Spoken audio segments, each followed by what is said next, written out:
In this remote Icelandic nature reserve, there is little to no mobile phone service. A local park ranger has to climb a mountain to make a phone call, and he's not always successful. My phone is just receiving 1 bar. Not enough for a phone call. Maybe the clouds are interfering a little bit or something. But internet service could soon reach the isolated reserve, a possibility that has most hikers, park rangers, and summer residents worried.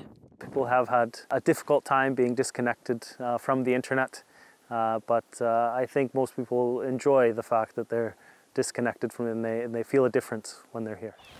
The area has long resisted cell towers, but commercial initiatives could push the reserve across the digital divide. If there was internet, would it be hard to resist it? Of course, people would be hanging with their phones in their hands, carrying big battery packs, checking map, which is, you should have paper version anyways. There are no roads leading to the reserve. It's accessible only by boat. And while some welcome the proposed free digital zone, others warn that restricting access to cellular services could prove reckless.